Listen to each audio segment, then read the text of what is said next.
Si queremos ir al cielo, necesitamos una transformación total. La necesitamos individual y como iglesia. Y ha llegado el tiempo para hablar de estas cosas, porque se nos dice que el testimonio directo va a causar el zarandeo.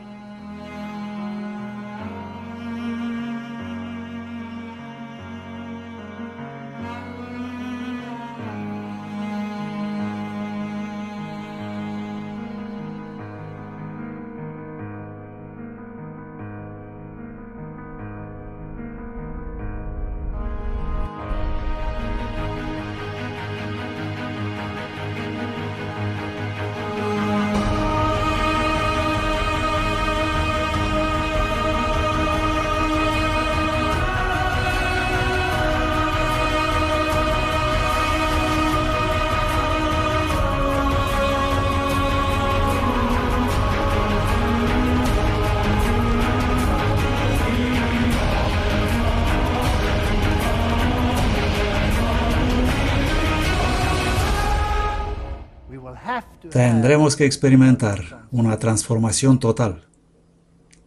Ageo, un llamado a santificación. La conferencia de hoy será sobre el profeta Ageo y con otros componentes adjuntos. Lo he titulado Un llamado a santificación. Hay un par de lecciones aquí que podemos aprender de estos profetas. Nuestro texto guía, Romanos 12:2, y no os conforméis a este mundo, mas transformaos por la renovación de vuestra mente, para que comprobéis cuál es la buena y aceptable y perfecta voluntad de Dios.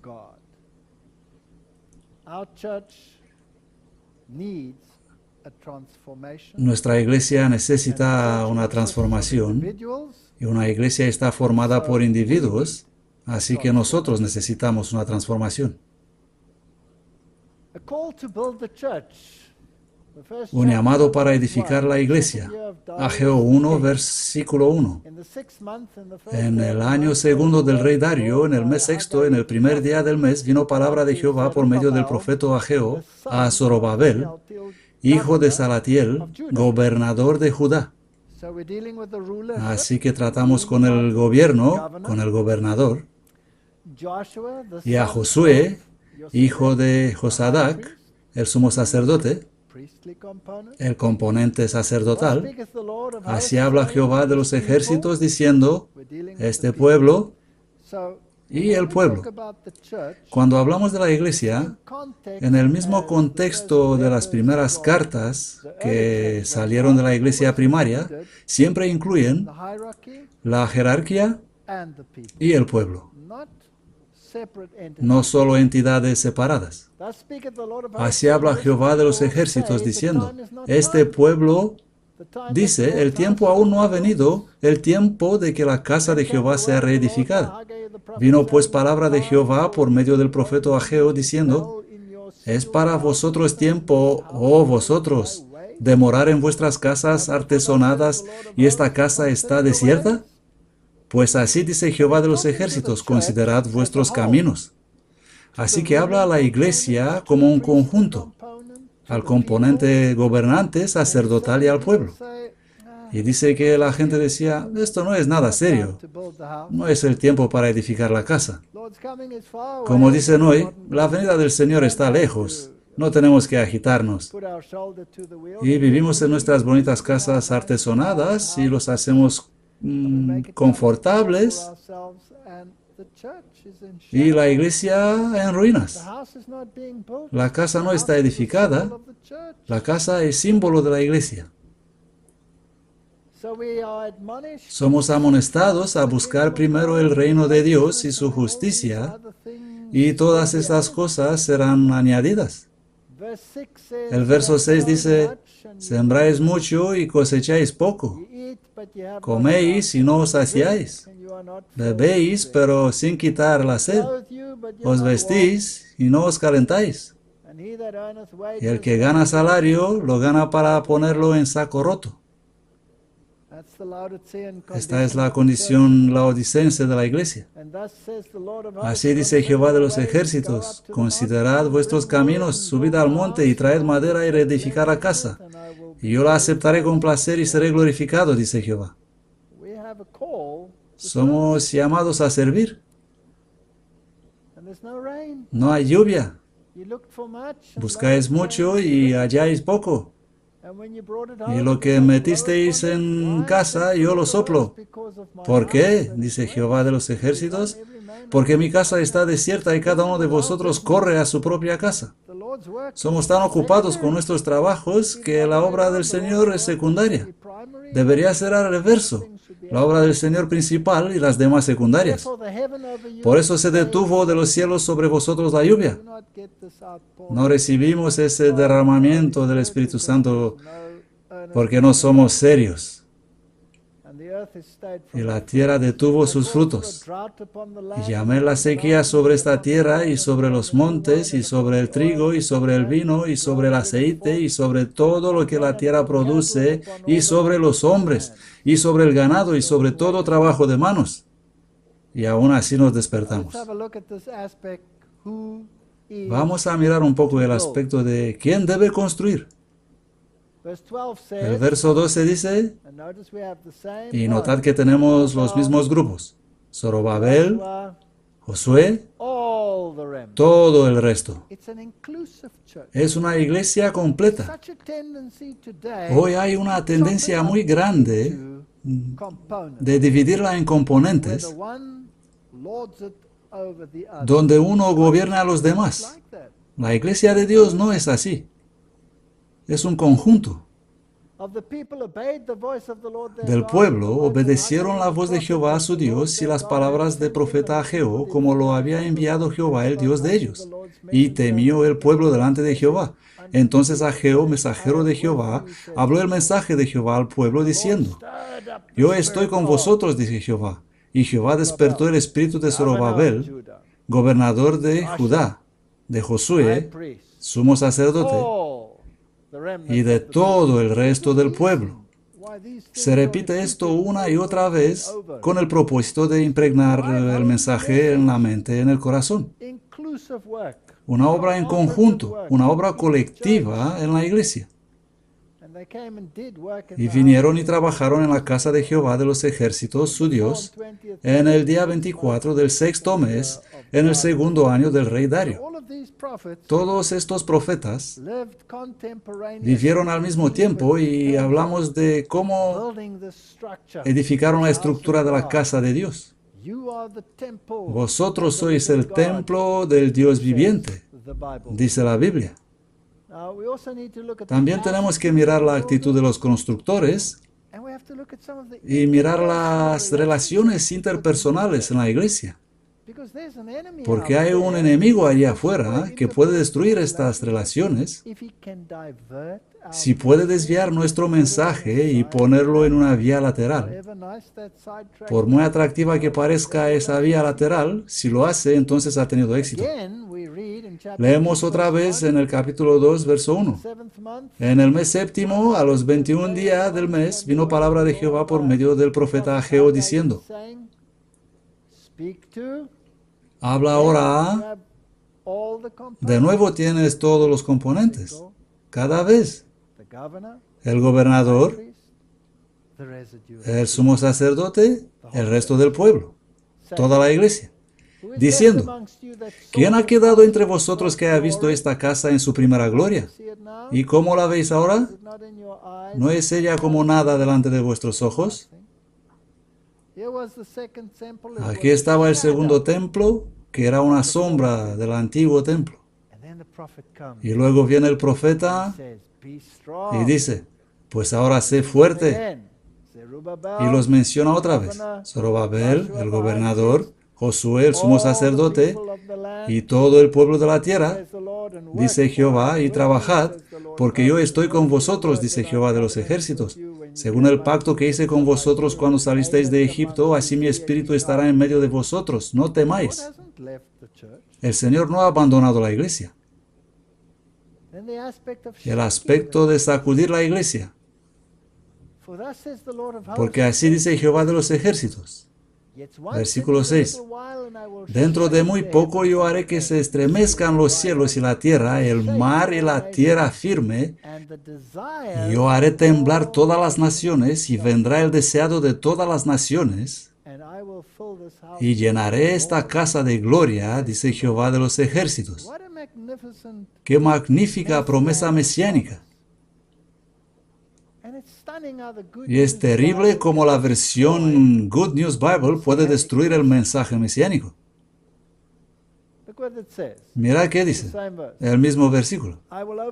Yo voy a derrocar todas las naciones y sus tesoros serán traídos aquí y el templo será lleno de riqueza. Desaparecido. El mensaje mesiánico ha desaparecido. Y nos queda un drama terrenal que ocurre en el Jerusalén literal y cuadra con la teología del dispensacionalismo y falto de todo poder divino, debilitado de toda su fuerza. ¡Qué lástima! Vamos a quedarnos con este texto. Yo haré temblar a todas las naciones, y vendrá el deseado de todas las naciones, y llenaré de gloria esta casa, dice Jehová de los ejércitos. Mía es la plata y mío es el oro, dice Jehová de los ejércitos. La gloria de esa casa postrera será mayor que la de la primera, dice Jehová de los ejércitos. Y yo daré paz en este lugar, dice Jehová de los ejércitos. ¿Cómo es que la gloria del segundo templo debía ser mayor que la del primero? John Wesley escribe en sus notas explicadoras para Ageo 2:7. Afortunadamente no tuvo la versión Good News Bible. Todas las naciones, que fue cumplido literalmente en la derrota de los persas por los griegos en las guerras civiles y en los subsiguientes problemas entre los sucesores de Alejandro, en el crecimiento del poder romano por someter a sus vecinos y sus problemas internos, generaron guerras. El deseo, Cristo, el más deseado de todas las naciones y de todos que conocían su propia miseria y su suficiencia para salvarlos, y que debía de ser la luz de los gentiles, así como la gloria de su pueblo Israel. Con gloria. El primer templo tuvo su gloria en su magnífica estructura, ricos ornamentos y costosos sacrificios, pero esta fue una gloria terrenal. La prometida aquí es una gloria celestial por la presencia de Cristo en él, el que fue el resplandor de la gloria de su Padre, que es la gloria de su iglesia, apareció en el segundo templo.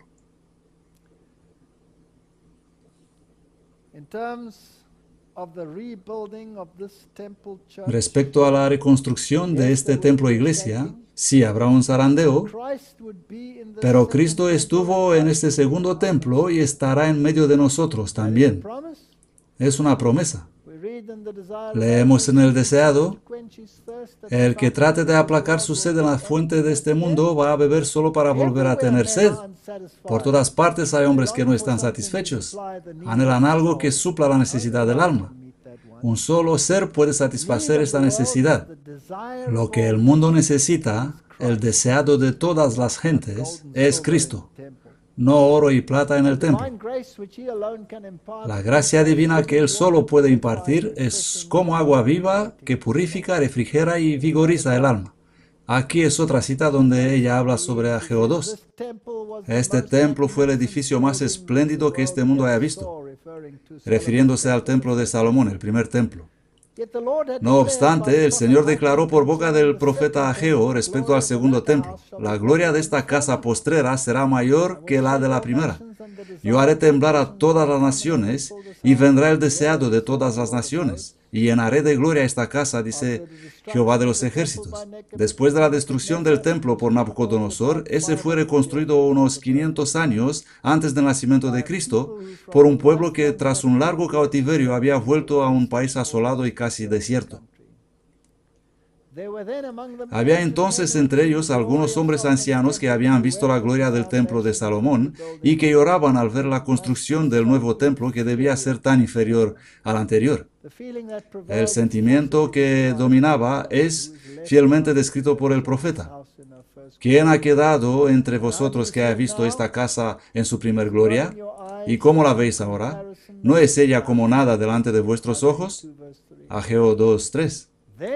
Entonces fue dada la promesa de que la gloria del segundo templo sería mayor que la del primero.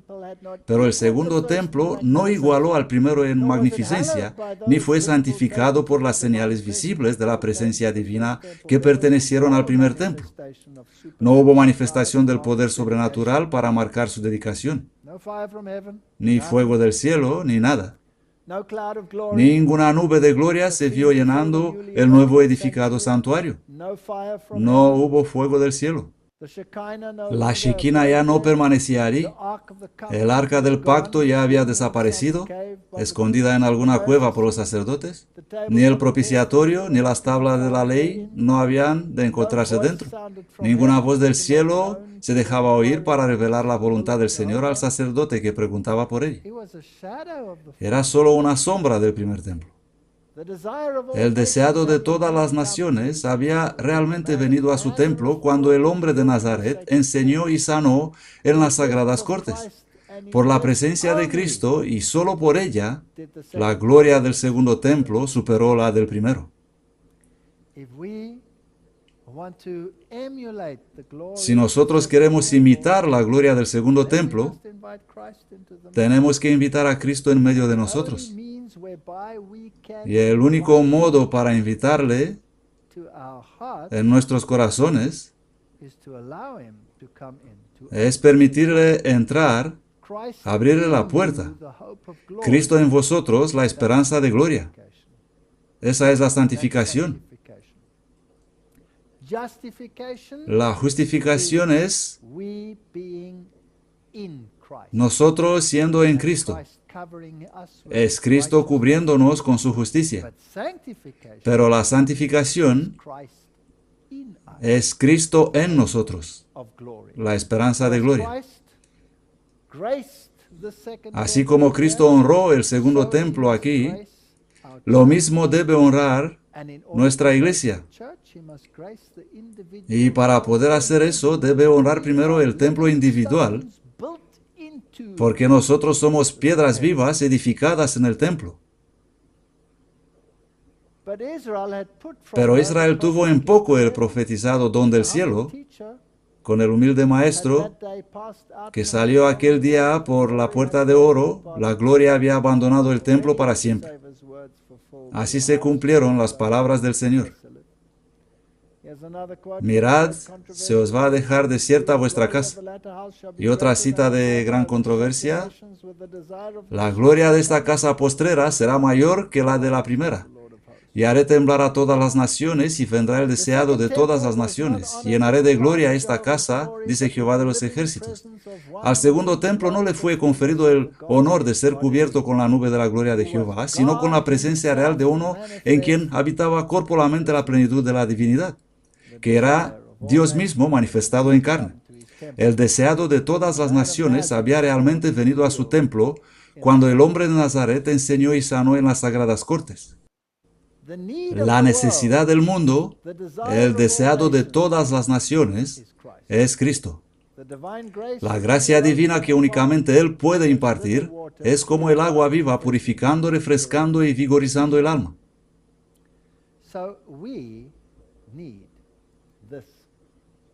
Así que nosotros necesitamos esta presencia.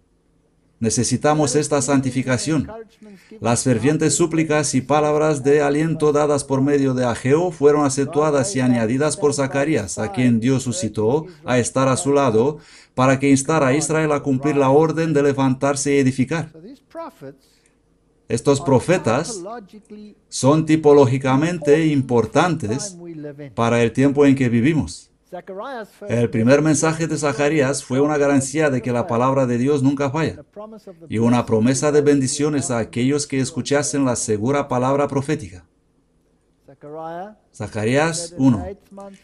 En el mes octavo, en el año segundo de Darío, vino palabra de Jehová a Zacarías. Y luego dice, Jehová está muy descontento de vuestros padres. Por tanto, diles, así dice Jehová de los ejércitos. Volveos a mí, dice Jehová de los ejércitos, y yo me volveré a vosotros, dice Jehová de los ejércitos. No seáis como vuestros padres, a quienes los antiguos profetas gritaban diciendo, volveos ahora de vuestros malos caminos y de vuestras malas obras. Pero ellos no escucharon ni me hicieron caso, dice Jehová. Vuestros padres, ¿dónde están? ¿Y los profetas van a vivir por siempre? Pero mis palabras y mis ordenanzas que mandé a mis siervos los profetas no alcanzaron a vuestros padres. Por eso se volvieron ellos y dijeron, así como Jehová de los ejércitos pensó hacer con nosotros conforme a nuestros caminos y conforme a nuestras obras, así ha hecho con nosotros. Y a pesar de eso, nosotros tenemos la promesa mediante Zacarías. Por tanto, así dice Jehová, yo me he vuelto a Jerusalén con misericordia. En ella será edificada mi casa, dice Jehová de los ejércitos. Y el cordel será tendido sobre Jerusalén. Clama también y di, así dice Jehová de los ejércitos, aún han de rebosar mis ciudades de prosperidad, y aún consolará Jehová a Sión, y aún elegirá a Jerusalén. Así que no tenemos que desesperar debido a la condición de la iglesia, pero tenemos que responder al llamado a la santificación. Rodeados como estaban por pueblos hostiles, los israelitas avanzaron por la fe en respuesta al llamamiento de los mensajes de Dios y trabajaron diligentemente para reedificar el templo en ruinas. Era un trabajo que requería una firme confianza en Dios. Mientras el pueblo hacía su parte y obtenía una renovación de la gracia de Dios en su corazón y en su vida, un mensaje tras otro les fue dado por medio de Ageo y Zacarías, con la garantía de que su fe sería ricamente recompensada. Nosotros vivimos en los tiempos antitípicos. Nuestro Salvador ha de reconocerse con mayor claridad. Estamos tan involucrados en doctrina porque la doctrina es muy importante y te muestra el camino correcto. Y Pablo escribía a sus amigos y les decía, prestad atención a la doctrina.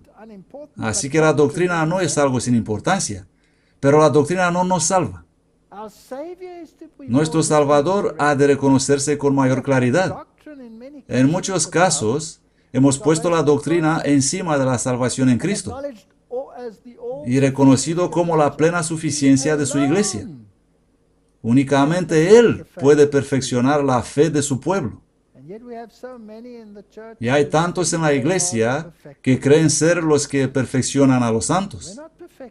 No somos nosotros los que perfeccionamos a los santos. Cristo es el que hace perfectos a los santos. No debe existir lucha para supremacía entre nosotros, ni ensalzamiento propio. No, hermanos, vamos a ensalzar a Cristo y recogeremos una rica cosecha. Y yo, si fuere levantado de la tierra, a todos atraeré a mí. Ensalzadle, luego exaltad al Santo. Proclamadle el deseado de todas las naciones, el distinguido entre 10,000, el codiciable. Que toda la iglesia de toda región se apodere con un intenso interés para ayudar a avanzar la causa.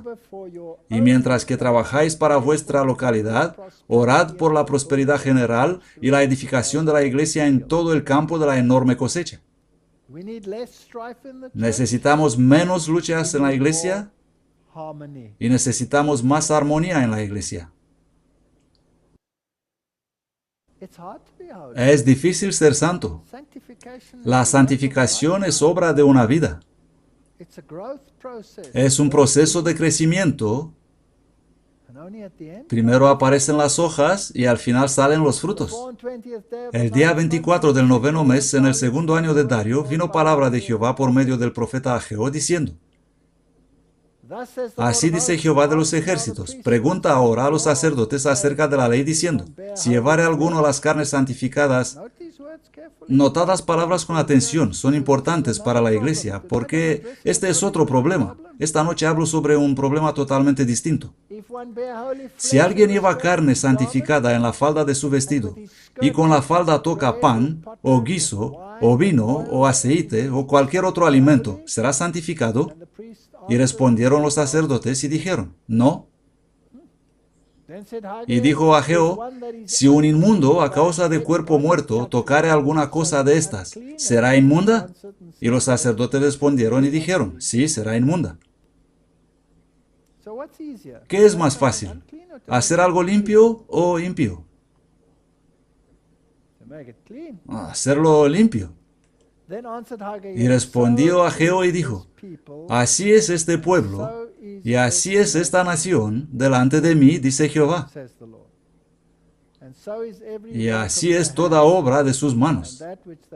Y todo lo que aquí ofrecen es inmundo.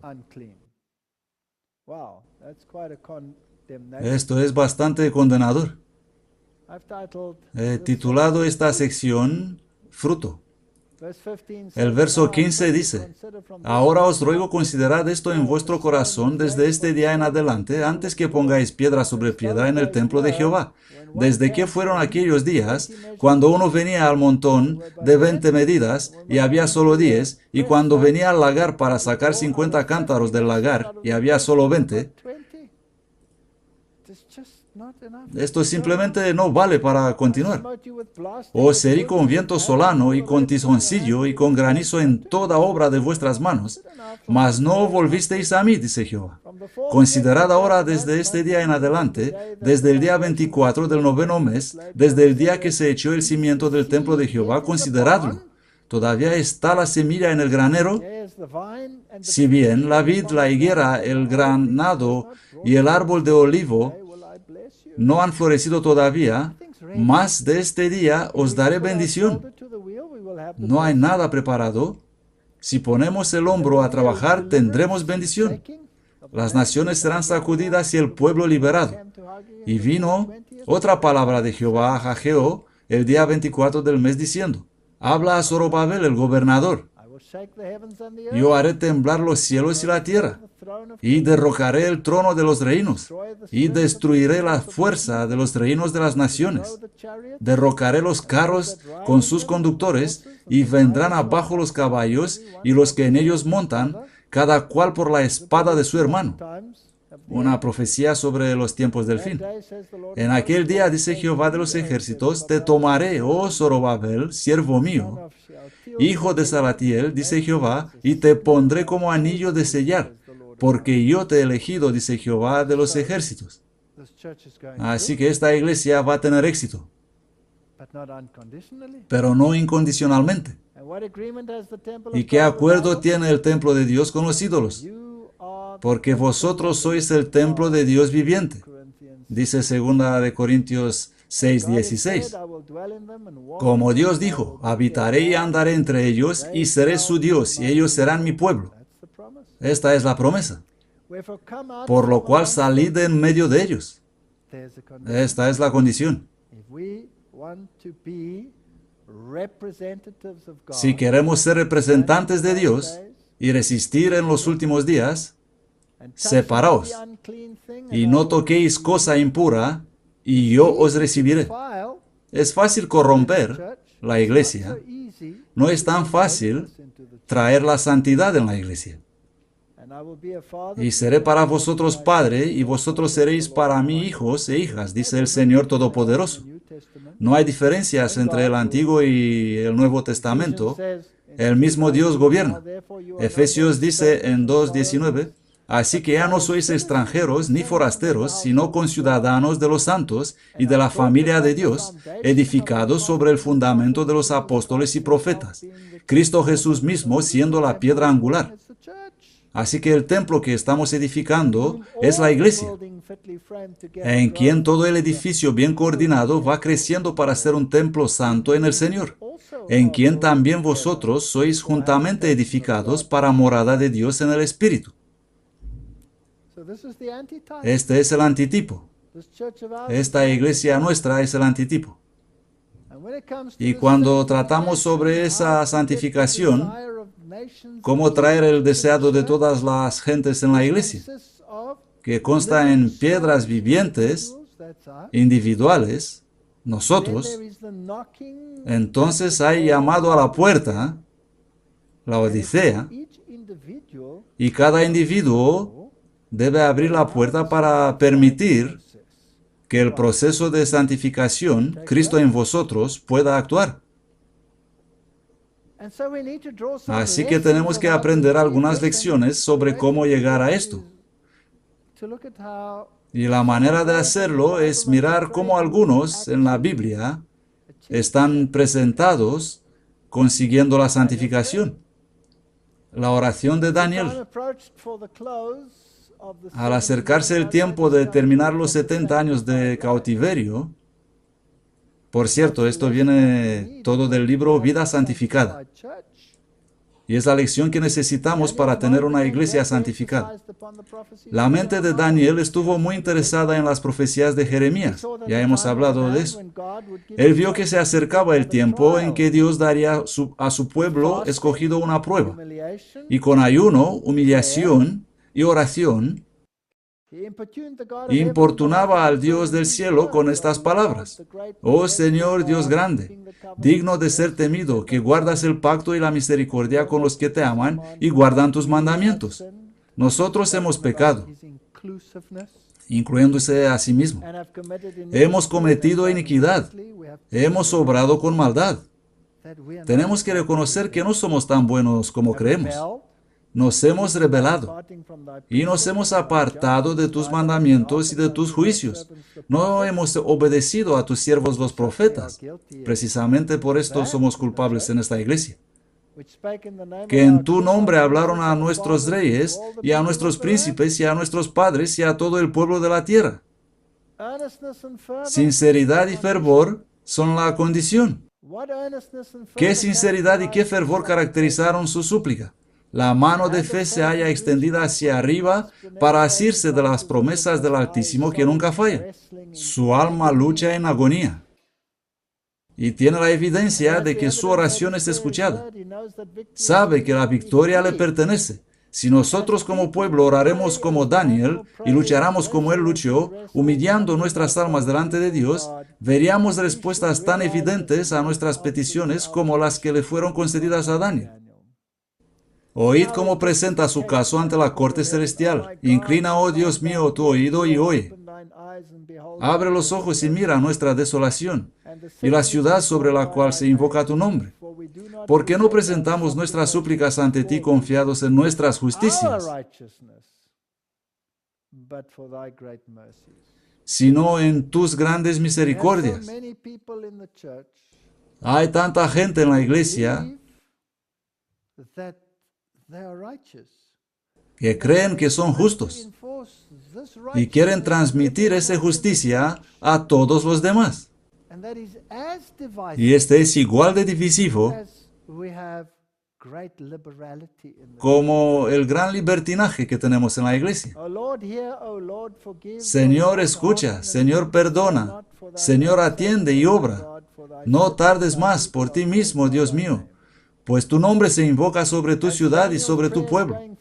Mientras se eleva la oración de Daniel, el ángel Gabriel viene volando desde las cortes del cielo para decirle que sus peticiones han sido escuchadas y contestadas. Nosotros necesitamos eso. Los que pretenden ser santificados, mientras no tienen deseo de investigar las Escrituras o de luchar con Dios en oración por una comprensión más clara de la verdad bíblica, no saben lo que es la verdadera santificación. Esto es muy importante. Creo que debemos estudiar de nuevo, refrescar el estudio de la palabra de Dios. Hay tantas capas, pero nosotros nos contentamos con recitar un verso aquí y otro allá, sin poder poner toda la historia en conjunto. Necesitamos buscar sabiduría a Dios.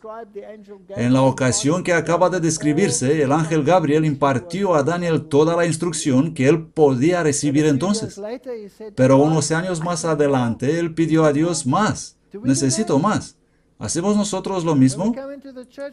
Entramos en la iglesia y recibimos toda la información que podemos manejar en este momento y nos quedamos satisfechos por el resto de nuestra vida con esa información. Eso es como sentarse para una comida y decir, bueno, esta fue una buena comida, ya no necesito comer los siguientes 20 años. Y alzando mis ojos, miré, y he aquí un varón vestido de lino y ceñido sus lomos de oro fino de Ufaz, y su cuerpo era como el berilo, y su rostro parecía un relámpago. Esto es increíble, lo que le pasó a Daniel aquí. Él pedía a Dios en oración ferviente, y Dios le envió un ángel, y le dio toda la información que era capaz de comprender en aquel momento. Y pocos años después, él necesitaba más, y luchaba con los mismos temas, y sentía que no era suficiente. Nosotros vivimos al fin del tiempo. ¿Tenemos suficiente para sostenernos? Y mirad lo que hace Dios. No envía a ningún ángel. ¿Qué pasa? Cristo mismo. Cristo mismo.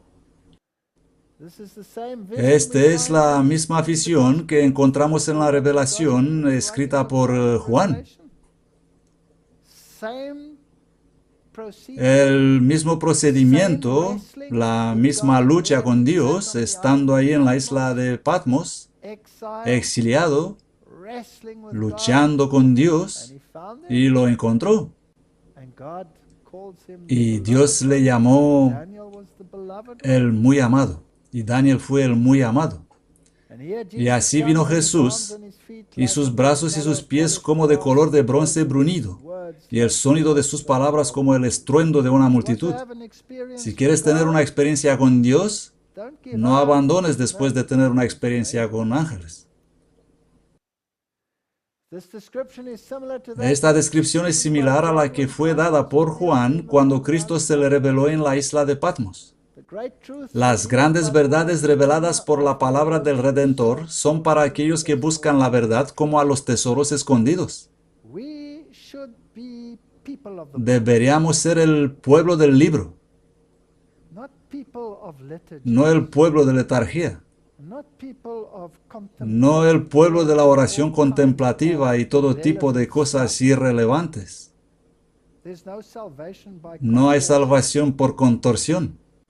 Daniel era un hombre de edad.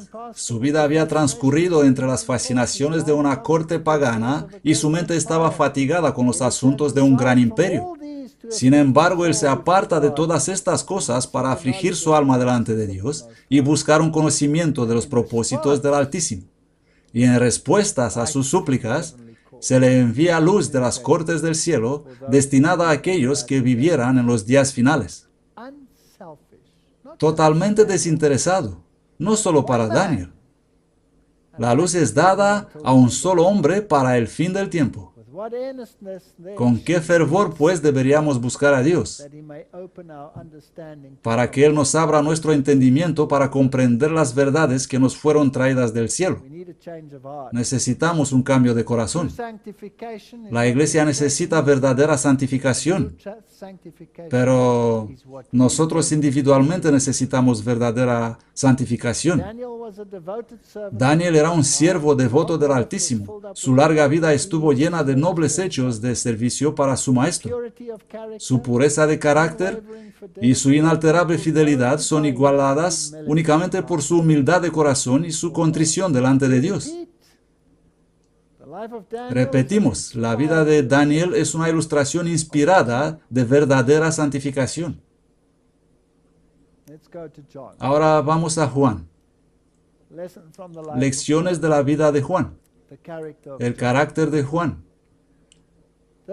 El apóstol Juan fue distinguido por sobre sus hermanos como el discípulo a quien amaba Jesús. Aquí tenemos que andar con cuidado. Jesús no juega al favorito. Él ama a todos. Aunque no era en el más mínimo grado cobarde, débil o vacilante en carácter, poseía una disposición amable y un corazón cálido y amoroso.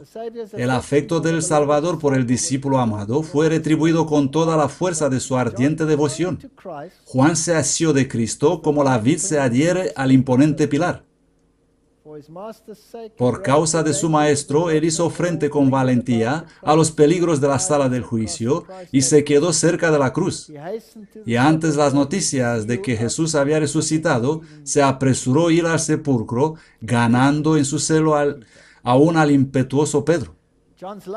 El amor de Juan por su maestro no era una mera amistad humana, sino que era el amor de un pecador arrepentido que sentía que había sido redimido por la preciosa sangre de Cristo.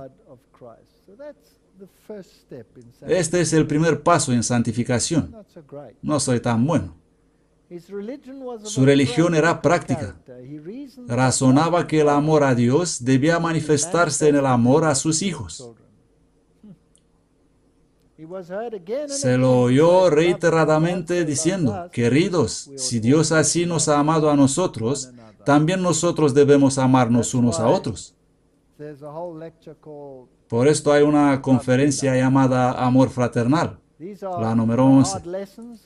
Estas son lecciones duras y, como ya hemos dicho, es fácil amar la verdad, pero es difícil amar a los hermanos. Tenemos que llegar a ser nuevas criaturas por la gracia. Lecciones de indecible valor por la Iglesia cristiana han sido dadas mediante Juan. Juan tenía por naturaleza serios defectos de carácter. Este es un gran ejemplo para nosotros y para la Iglesia. Nuestra Iglesia tiene grandes defectos de carácter y los individuos dentro de la Iglesia tienen grandes defectos de carácter. Él era orgulloso, ambicioso y ligero para resentirse por el desaire y la injuria. La profundidad y el fervor del afecto de Juan por su maestro no era la causa del amor de Cristo por él, sino el efecto de ese amor. Me gusta esto. Juan deseaba llegar a ser semejante a Jesús, y bajo la influencia transformadora del amor de Cristo, él llegó a ser manso y humilde de corazón. El yo estaba escondido en Jesús. Este es el fruto que tenemos que buscar. No el gritón e insistente, sino el manso y humilde ha aprendido lo que significa ser como Cristo. Estaba íntimamente unido con la vid viviente y así llegó a ser participante de la naturaleza divina. Tal será siempre el resultado de la comunión con Cristo. Esto es verdadera santificación. Puede haber defectos notables en el carácter de un individuo, y sin embargo, cuando éste llega a ser un verdadero discípulo de Jesús, el poder de la gracia divina lo convierte en una nueva criatura. El amor de Cristo lo transforma, lo santifica. Esta es la importancia de este asunto. Es Cristo el que hace la transformación. Pero cuando las personas profesan ser cristianas y su religión no las hace mejores hombres y mujeres, en todas las relaciones de la vida, representantes vivos de Cristo en disposición y carácter, no son de Él.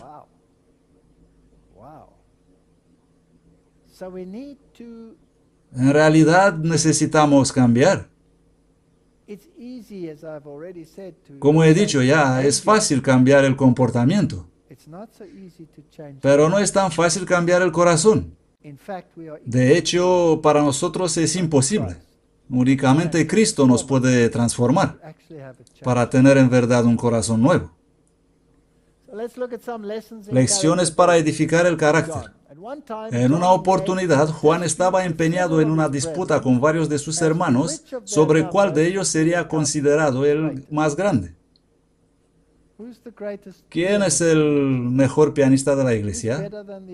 ¿Quién es mejor que el otro? ¿Quién hace eso y lo otro? ¿Quién es el mejor evangelista o predicador o lo que sea en la iglesia? No tenían la intención de que sus palabras llegaran a oídos del maestro, pero Jesús leyó sus corazones y aprovechó la oportunidad para darles una lección de humildad. Entonces, sentándose, dijo: si alguno quiere ser el primero, él será el postrero de todos y el servidor de todos. Simplemente le dio la vuelta. ¿Sabéis que Satanás es el maestro de la inversión? Siempre pone el Evangelio de Cristo al revés. Así volvió esto también. No es importante tener algún predicador héroe, o pianista héroe, o cantante evangelista, o cualquier héroe. Solo existe un héroe en la iglesia. Y ese es Jesús. No hay otro. Los que poseen el Espíritu de Cristo no tendrán ambición de ocupar una posición por encima de sus hermanos.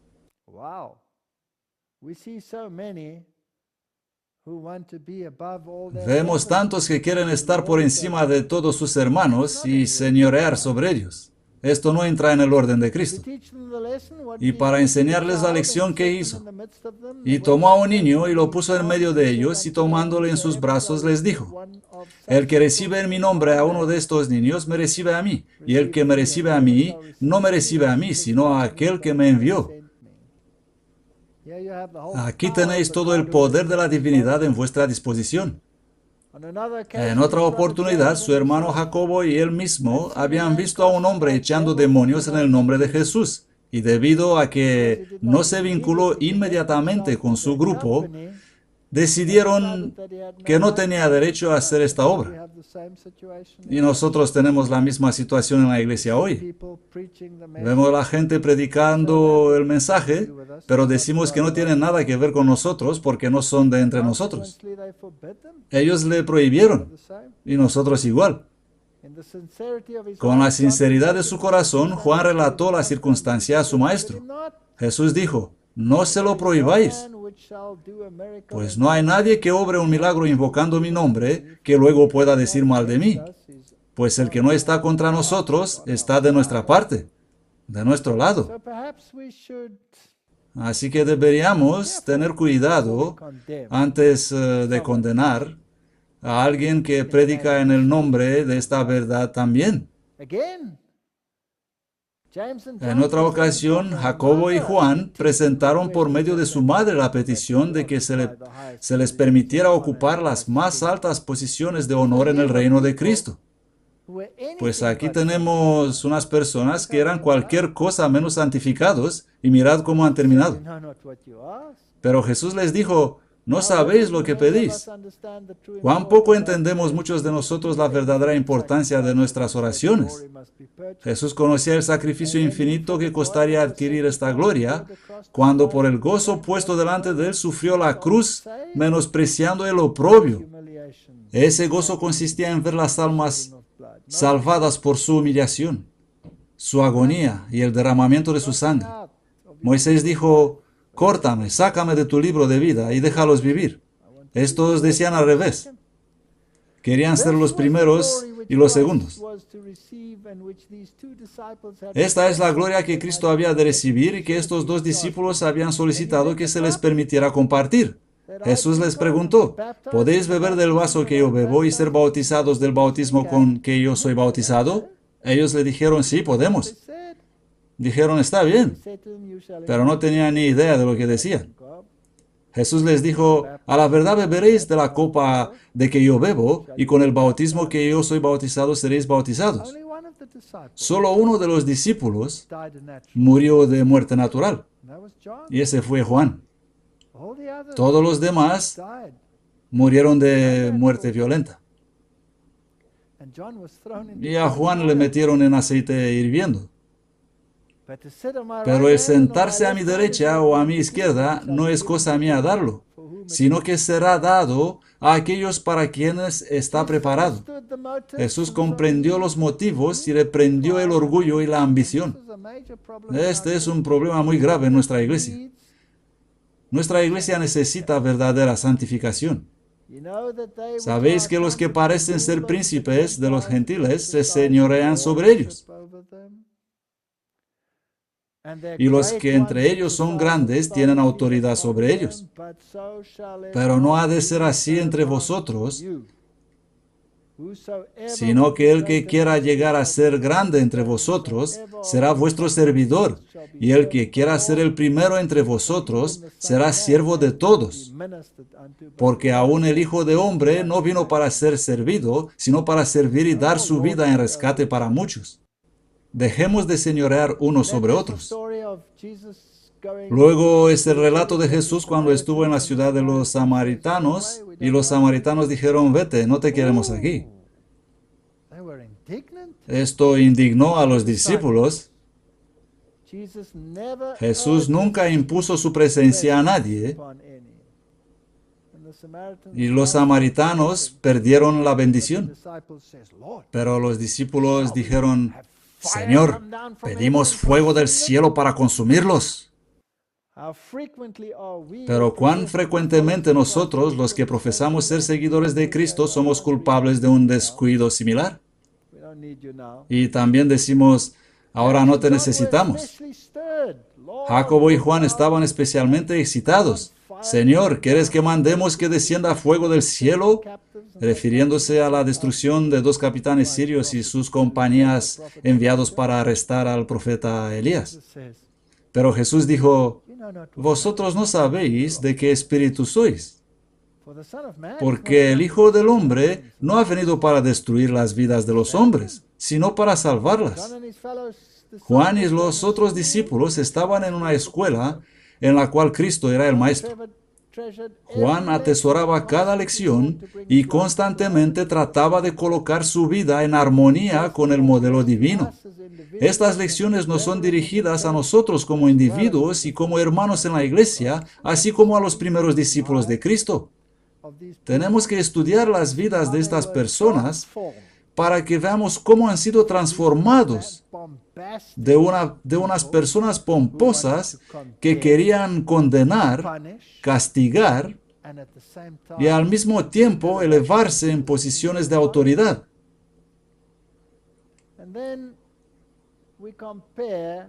Comparar a Juan y Judas.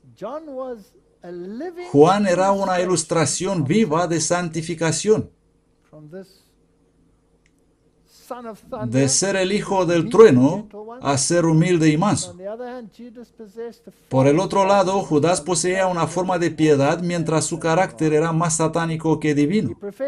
Profesaba ser discípulo de Cristo, pero en palabras y obras lo negaba. Judas tuvo las mismas preciosas oportunidades que Juan.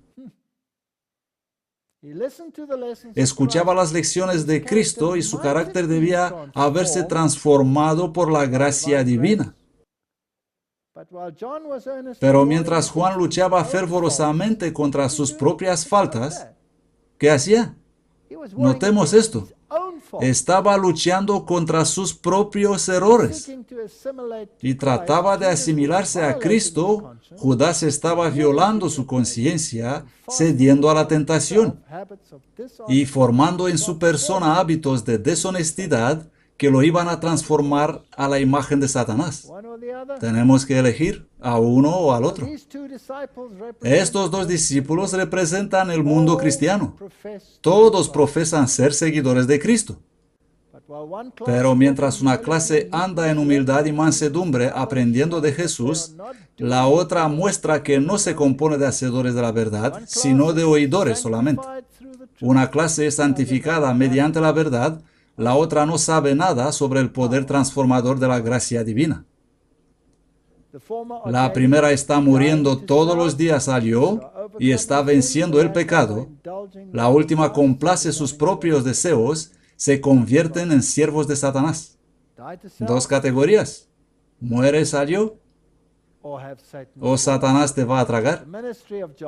El ministerio de Juan, por la asociación con Cristo, el gran maestro, obtuvo la más alta educación que el hombre mortal puede recibir. Y nosotros podemos hacer lo mismo. Tenemos la palabra, tenemos el espíritu de profecía y tenemos que volver a ponernos de acuerdo con la voluntad de Dios en nuestras vidas. El sublime poder de las verdades que pronunciaba y el fervor espiritual que caracterizaba sus enseñanzas le dieron acceso a todas las clases sociales. Él era un hombre, era un humilde pescador, pero Dios le puso en las cortes de los más grandes individuos de la tierra. La sabiduría con la cual hablaba hacía que sus palabras destilasen como el rocío enternecido y subyugando el alma. Fue amenazado con prisión y muerte, pero no se intimidó. Pon tu faz como pedernal. Haz lo que es justo y deja las consecuencias a Dios. Tengo otra política de vida que dice, si pongo un pie delante del otro, finalmente llegaré al destino. El tema favorito de Juan, todos lo sabemos, fue el amor de Cristo, el amor infinito de Cristo. Él creía en Dios como un hijo cree en un Padre bondadoso y tierno. Entendía el carácter y la obra de Jesús. Y cuando vio a sus hermanos judíos recorriendo a tientas su camino, sin un rayo de sol de justicia que iluminara su senda, anheló presentarles a Jesús, la luz del mundo. El fiel apóstol vio que su ceguedad, su orgullo, superstición e ignorancia apagaba esta luz. Pero Juan continuaba presentándoles a Cristo como el único camino de salvación. No te desanimes, ve adelante. A pesar de la oposición, toda mi vida he trabajado con estos ateístas rodeándome, con toda esa gente que cree en evolución. Hay que seguir. Algunos vienen en mi oficina y reconocen secretamente que la mano del Creador se puede ver en la biología del mundo, en secreto. Conferenciares, profesores, décanos, científicos han venido a mí en secreto. Algunos me dijeron, es correcto lo que dices y lo creo, pero no te puedo apoyar públicamente. Fascinante. Él fue entristecido debido a los errores ponzoñosos, como debería ser en nuestro caso. Tenemos errores ponzoñosos entre nosotros. Él fue lleno de tristeza al percibir errores ponzoñosos que se introducían en la iglesia. Lo mismo de tristes deberíamos estar nosotros.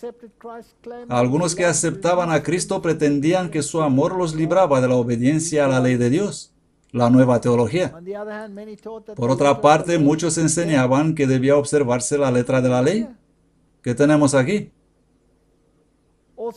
Y también todas las costumbres y ceremonias judaicas, y que esto era suficiente para la salvación. Lo mismo tenemos hoy en la iglesia. Tenemos a los liberales y tenemos a los perfeccionistas. Y si predicas la verdad, si predicas un mensaje directo, automáticamente te ponen en una categoría. No significa que es la categoría correcta, pero es conveniente hacer eso para anular el mensaje. Y cuando presentas la profecía y los eventos actuales, hay otra categoría para ti. Te llaman conspirador. Te ponen la etiqueta para acabar contigo. No. Estudiad las escrituras, estudiad las profecías. Tenemos estas dos facciones en la iglesia. Y decían que eres salvo si haces todo correcto y llegas a la perfección.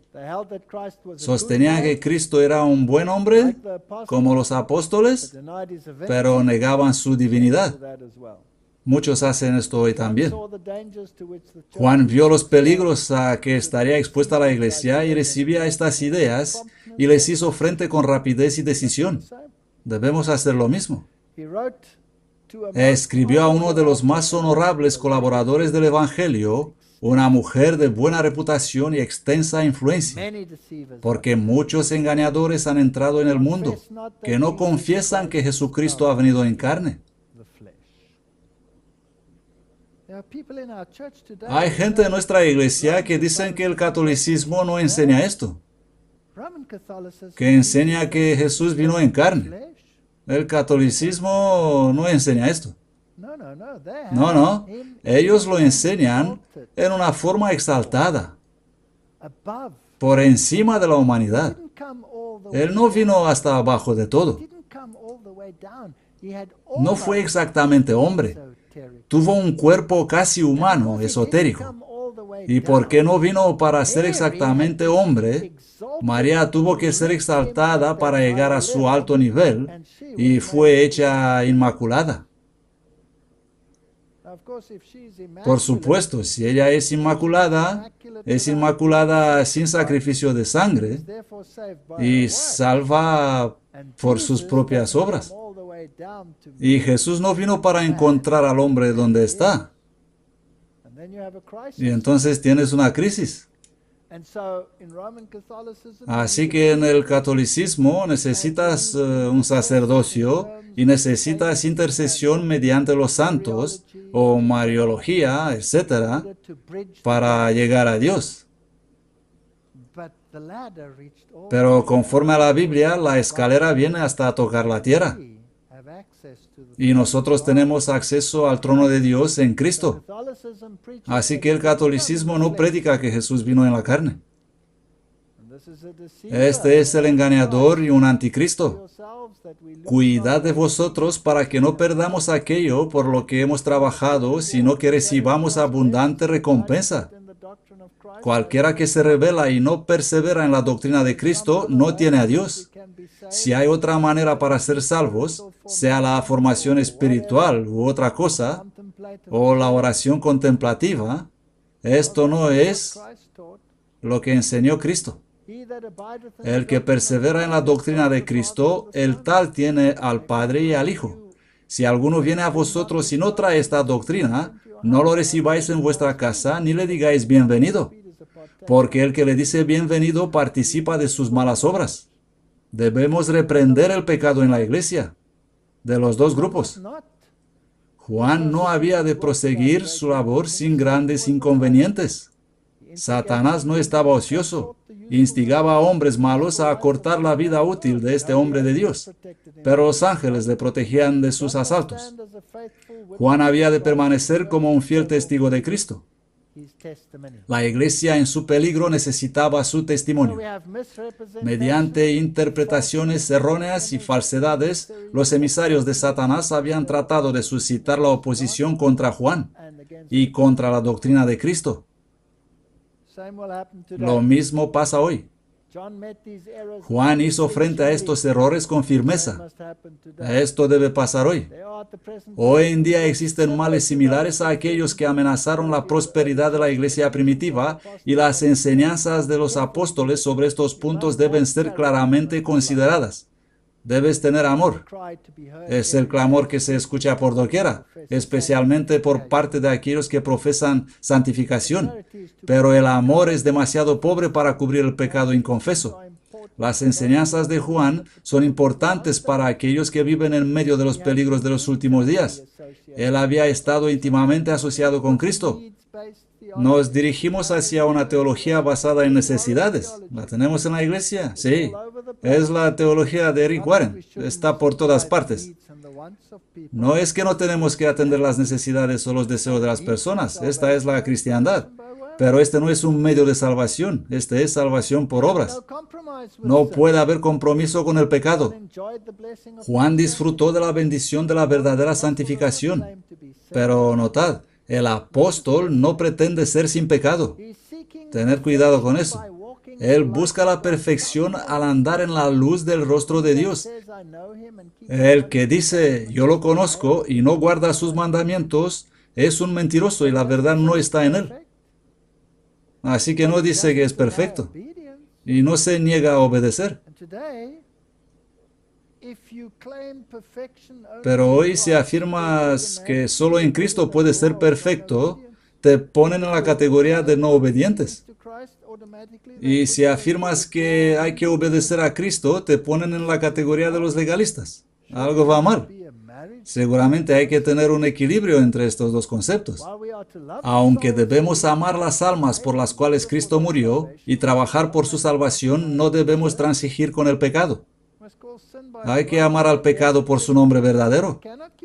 Hay personas en la iglesia que dicen que no podemos guardar los mandamientos y tienen todo tipo de teorías que desarrollan, y si estás en otro grupo te explican cómo podemos guardar los mandamientos. La humildad de Juan. Al discípulo amado le fueron concedidos privilegios tan grandes que raramente conocieron otros mortales. Y sin embargo, se había asimilado tan estrechamente con el carácter de Cristo que el orgullo no encontró lugar en su corazón. Su humildad no consistía en una mera profesión. Era una gracia que lo cubría tan naturalmente como un vestido. Siempre trataba de esconder sus propios actos justos. Estos son puntos importantes. E impedir cualquier cosa que pudiera atraer la atención a sí mismo. En su evangelio, Juan menciona al discípulo al cual Jesús amó, pero esconde el hecho de que el discípulo así honrado era él mismo. Pablo hizo lo mismo. Dijo, conozco un hombre, hablando sobre cómo había recibido la visión, pero no dice que fue él mismo. Tenía un alto concepto del amor que debe existir entre los hermanos naturales y los hermanos cristianos. Esos son los puntos para santificación. Y no os engañéis. Si creéis en la santificación únicamente en Cristo, esto no excluye la obediencia o la desobediencia. No hay santificación sin obediencia. Me he encontrado con muchos que pretenden vivir sin pecado. Yo también los he encontrado. Los tenemos en la iglesia por todas partes. Y muchos se erigen como instructores para los santos y hacen evangelismo. Incluso dicen que esta es la obra a la cual fueron llamados, a santificar a los santos. Decirles qué deben hacer para ser santificados. Pero cuando son probados por la palabra de Dios, resultan ser abiertamente transgresores de su santa ley. Las más claras evidencias de la perpetuidad y la fuerza rectora del cuarto mandamiento no llegan a despertar la conciencia. Y continúa hablando sobre estos asuntos. Bueno, estoy en terreno peligroso y quiero ser muy cuidadoso. Quiero ser justo con todos. Hay algo que yo llamo dicotomía de la verdad. Y la dicotomía es algo que solo puede ser reconciliada en Cristo. Por ejemplo, Mateo 5:48. Sed pues vuestros perfectos como vuestro Padre que está en el cielo es perfecto. Esta es una parte de la verdad.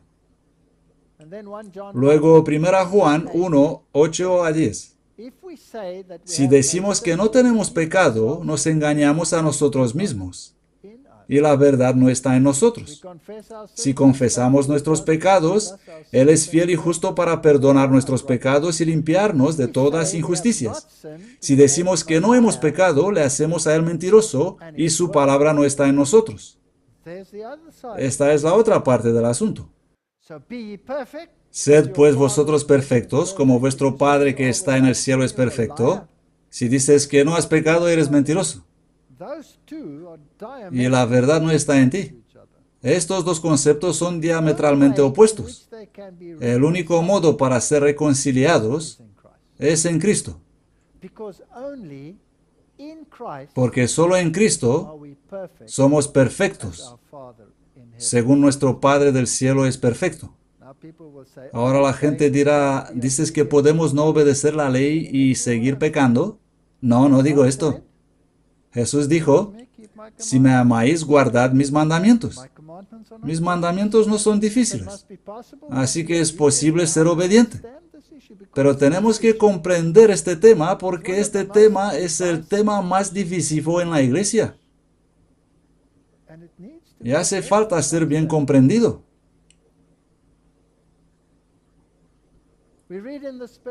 Leemos en el espíritu de profecía.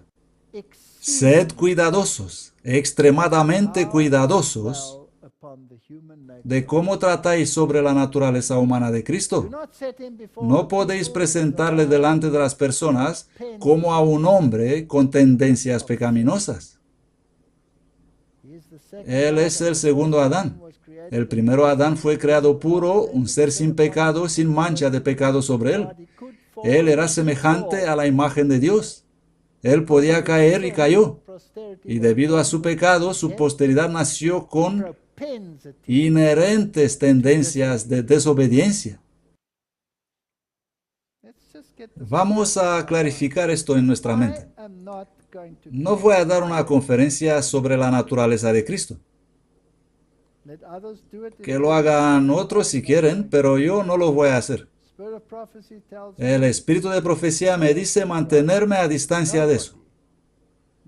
Nadie puede comprender plenamente la naturaleza de la divinidad, la naturaleza de la encarnación, y menos todavía poner nuestro entendimiento como norma y estándar para los demás. Esto crea división en la iglesia. Porque los que lo ven de un modo se sientan en un lado de la valla y los que lo ven de otro modo se ponen en otra parte. Luego un evangelista se levanta y elige un grupo y separa toda una mitad de la iglesia. Y viene otro y elige la otra parte y serán enemigos para siempre. Así que no quiero presentar mi posición. ¿Tengo mi posición? Sí, la tengo. ¿Siento la necesidad de hacerla pública? No, no siento eso. Porque siento que la justicia de Cristo es suficiente para cubrir el pecado. Pero explicar cómo exactamente obra esta justicia dentro de la divinidad y cómo transforma y cómo funciona en mi favor es algo que mi cerebrito no puede comprender.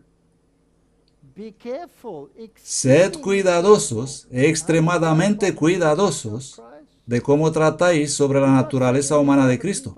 No podéis presentarle delante de las personas como a un hombre con tendencias pecaminosas. Él no tuvo tendencias pecaminosas. Pero yo sí, tengo tendencias pecaminosas. Debido al pecado, los descendientes de Adán nacieron con inherentes tendencias de desobediencia. Así que sin Cristo no puedo hacer nada. Absolutamente nada. Vamos a continuar. Eviten toda pregunta en relación con la humanidad de Cristo que es susceptible de ser malentendida.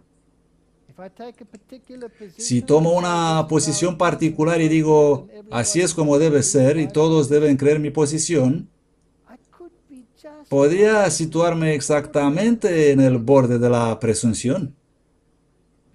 ¿Por qué? ¿Quién puede comprender la plenitud de la divinidad? ¿Y quién no va a mal comprender, mal interpretar, mal aplicar lo que diría? La verdad se encuentra cerca del camino a la presunción. Estas son buenas palabras. Al tratar sobre la humanidad de Cristo, es necesario proteger rigurosamente toda afirmación, no sea que se tomen tus palabras como decir más de lo que suponen, y así perder o atenuar las percepciones claras de cómo su humanidad fue combinada con la divinidad. He decidido, en mi pensamiento y vida, que solo hay un versículo que satisface este problema. Y ese es, yo necesito de crecer y Él crecer. Este es el único verso que tiene sentido en esta relación. Y si de algún modo voy infringiendo los principios de este verso, es posible acabar en la presunción. La verdad se encuentra cerca del camino a la presunción. La encarnación de Cristo siempre ha sido y permanecerá para siempre un misterio. Lo que ha sido revelado es para nosotros y para nuestros hijos, pero se ha advertido todo ser humano del peligro de hacer a Cristo semejante al hombre, así como nosotros mismos, porque esto no es posible. No es necesario para nosotros saber exactamente cuándo fue mezclada la humanidad con la divinidad. Debemos mantener nuestros pies en la roca, que es Cristo Jesús, como en Dios revelado en la humanidad. Así que no me pongo del lado de ninguno de los grupos de nuestra iglesia, sino que os digo que en mi mente el verso fundamental es: yo tengo que decrecer, Él tiene que crecer. La unidad es la fuerza de la iglesia. Si no haríamos estas doctrinas particulares tan primordiales e imponer a todos que estén de acuerdo conmigo o con él o con ella sobre la encarnación u otra cosa, si no estarán perdidos para siempre, tendríamos menos disputas en la iglesia. Él quiere ver falta de armonía entre los miembros de la iglesia de Dios. Eso quiere Satanás. Él sabe esto. Gran atención debería prestarse al tema de la unidad. Así que el llamado que hago no es extraño.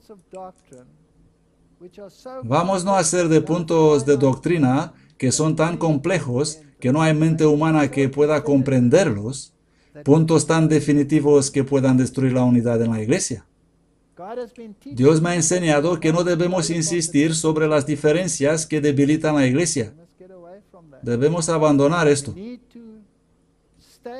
Tenemos que quedarnos con lo que fue revelado al hombre.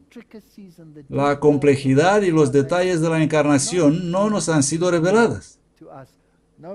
No importa la percepción o el entendimiento personal.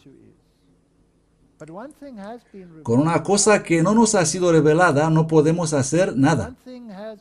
Y otra cosa que nos fue revelada es que sin santificación no vamos a ver a Dios. Así que este no es un tema de unos que dicen puedes no guardar los mandamientos y otros que dicen sí los puedes guardar.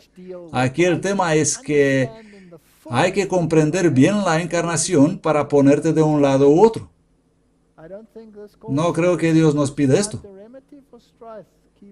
Él recetó un remedio contra los conflictos, por guardar el sábado sagrado, es decir, mediante obedecer la ley de Dios. Esto es lo que debemos hacer, esto es lo que enseñó Juan. ¿Por qué es que tantos afirman ser santos y sin pecado? Esto se debe a que están tan lejos de Cristo. Esta es una declaración muy grave.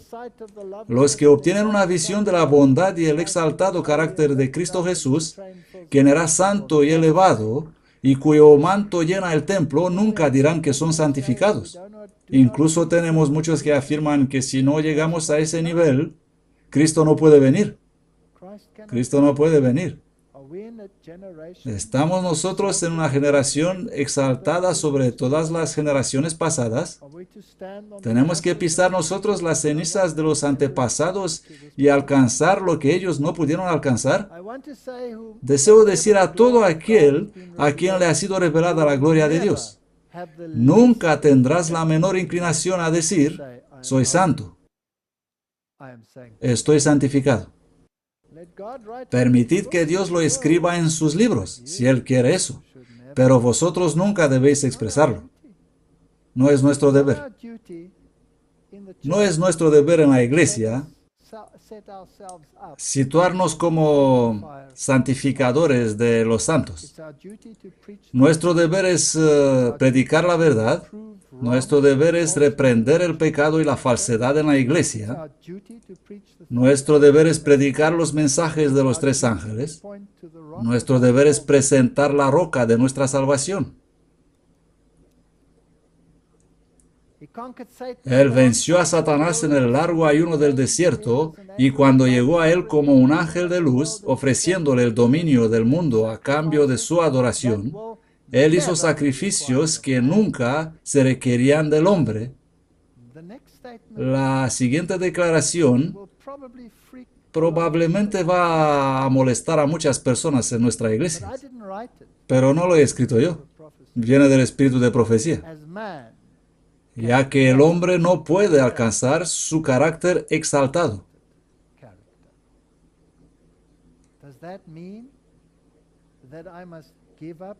¿Significa esto que tengo que renunciar al esfuerzo de hacer lo que es justo?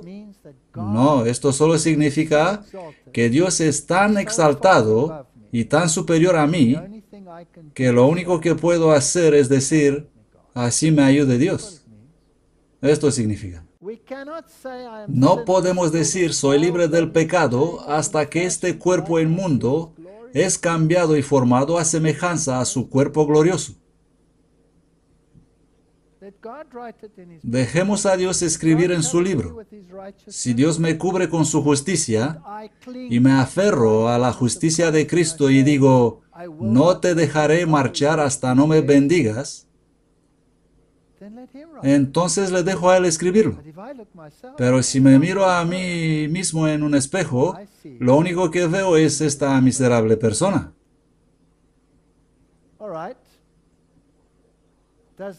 ¿Significa esto que no tenemos que esforzarnos para perfección?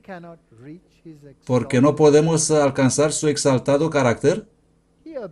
Él obedeció cada jota y tilde de la ley para testificar ante los mundos no caídos, ante los santos ángeles, ante el mundo caído, que los que creen en Él, que lo aceptan a Él como su ofrenda por el pecado, que confían en Él como su Salvador personal, serán favorecidos por su justicia y hechos partícipes de su naturaleza divina. Él da testimonio de que a través de su justicia imputada, el alma creyente obedecerá los mandamientos de Dios. Así que podemos obedecer los mandamientos de Dios. ¿Pero cómo? En Cristo. Sin embargo, cuando leemos esto, no debemos olvidar que la apropiación de la justicia de Cristo no nos trae hasta el nivel de Cristo.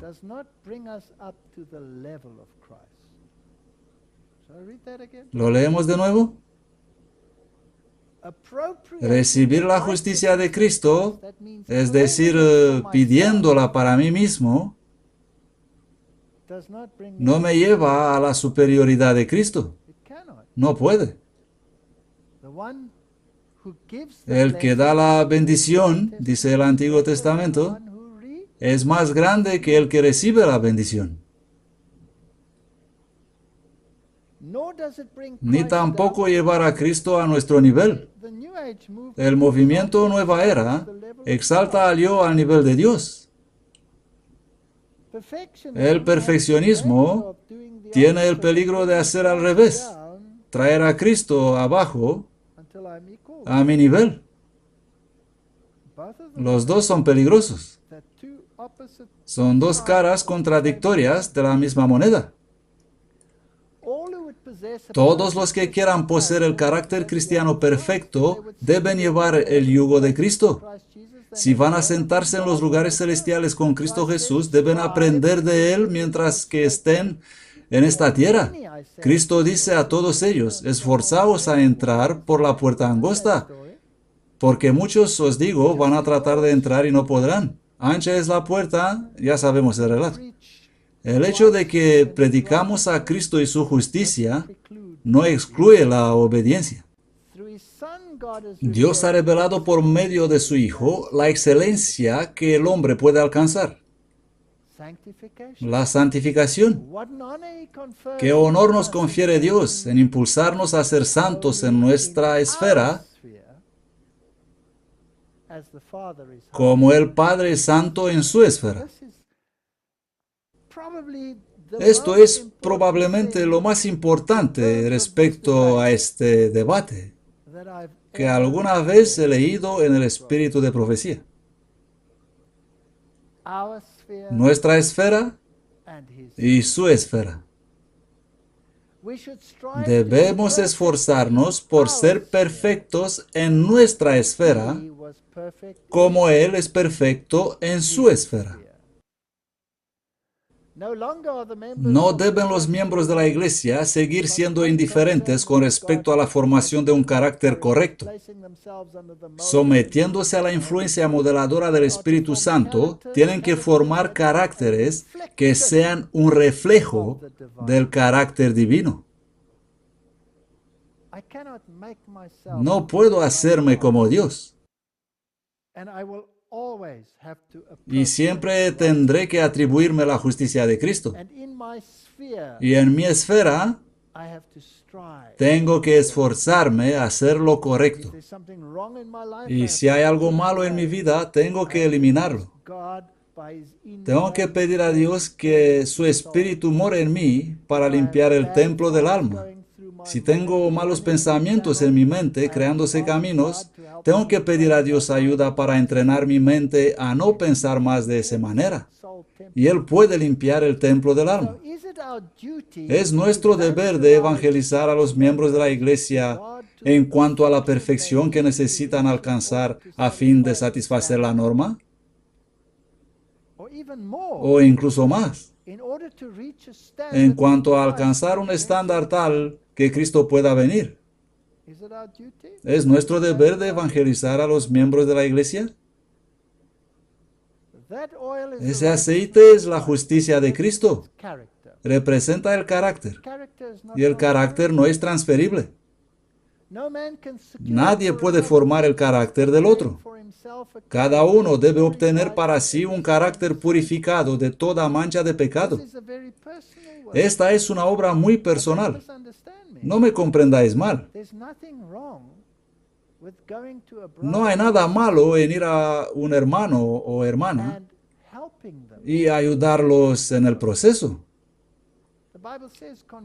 La Biblia dice: confesaos los errores los unos a los otros, orad unos por otros, ayudaos unos a otros, anima a tu hermano. Si alguno tiene una lucha, dile una palabra amable, ayúdale. Si alguno lucha con la dieta, no se la metas por la garganta, sino anímale, ayúdale. Ahora escuchad esta cita, es de Mensajes Selectos, página 208. No es esencial para vosotros saber y decir a otros todos los motivos y porqués de lo que constituye el nuevo corazón o de la posición que pueden y deben alcanzar para nunca pecar más. Esta obra no os corresponde.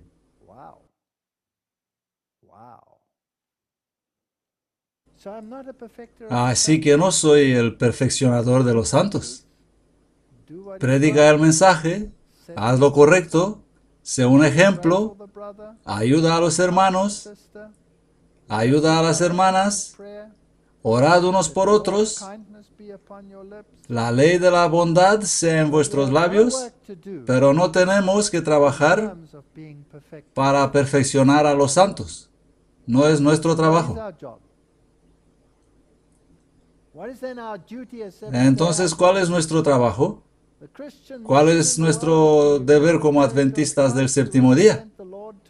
La misión del cristiano en el mundo es la de revelar del carácter de Cristo, la de representar al Señor a los hijos de los hombres caídos. Vive esa vida. Sé un ejemplo. No haz de eso un problema doctrinal. Vive esa vida. Sé un ejemplo.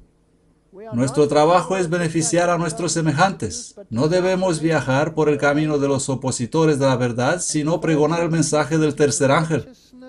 Y el mensaje del tercer ángel es la justificación por la fe en las verdades. Este es el mensaje del tercer ángel, que únicamente puedes guardar los mandamientos de Dios encubierto en la justicia de Cristo, que está volando por el cielo proclamando la noticia de advertencia, los mandamientos de Dios y el testimonio de Jesucristo. La obediencia es un don, para no jactarnos. En un sentido especial, los adventistas del séptimo día han sido puestos en el mundo como centinelas y transmisores de luz. A ellos ha sido confiada la última amonestación para un mundo que perece. Sobre ellos está brillando maravillosa luz de la palabra de Dios. Se les ha dado la obra de más solemne importancia, la proclamación de los mensajes del primero, segundo y tercer ángel. Ahora noten con cuidado. No hay otra obra de tan grande importancia. No deben permitir nada más que pueda distraer su atención de esta obra. Este es nuestro trabajo. Tenemos nuestros órdenes de marcha. No necesitamos tantas disputas en la iglesia que nos separen sobre el entendimiento exacto de una cosa, de una doctrina especial,